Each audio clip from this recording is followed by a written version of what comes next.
This is a key element to why they don't understand why we would never say that these people worship and love and adore the one true God. It's not possible for them to do so in this darkness.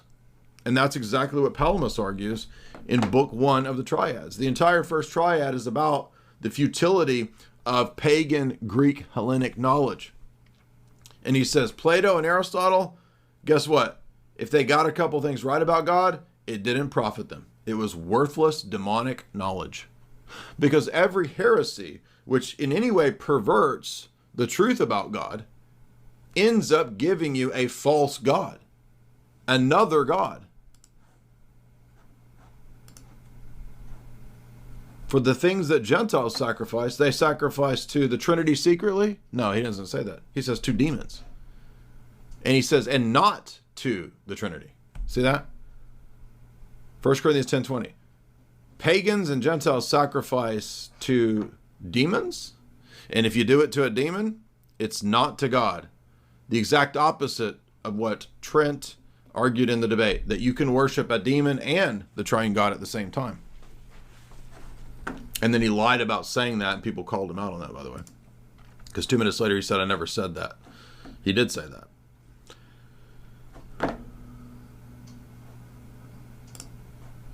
Notice, and this is, I think, one of the strongest points here. Paul says that professing to be wise, this is pagan wisdom, they became fools. Aristotle, Plato became fools. Palamas says. Why? Because they exchanged the God of glory, the glory of the true God, for worshiping and serving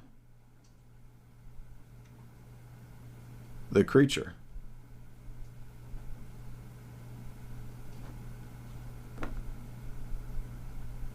Now watch this. So God gave them up to their evil lusts, and hence the wickedness of the pagan world, to dishonor their bodies, who exchanged the truth of God and worshipped and served the one true God accidentally still?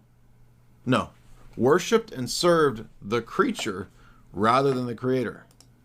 Now, what did the popes in the Middle Ages call Islam? Pagan, infidel, faithless, demonic, idolatrous. Their public worship must be forbidden. Right there in the council,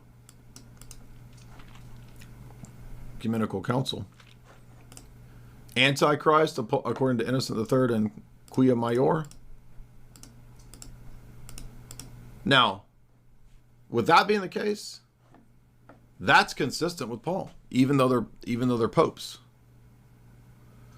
Because Islam's God is literally a pagan deity. But it's got a few attributes in common with ours. So what?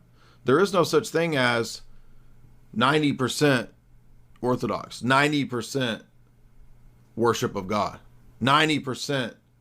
I believe in the Trinity and all those things. I don't believe God is omnipotent. When I say that, do I have the same deity? No. Even if you've got all the other attributes. Once you deny omnipotence, it's no longer the same God.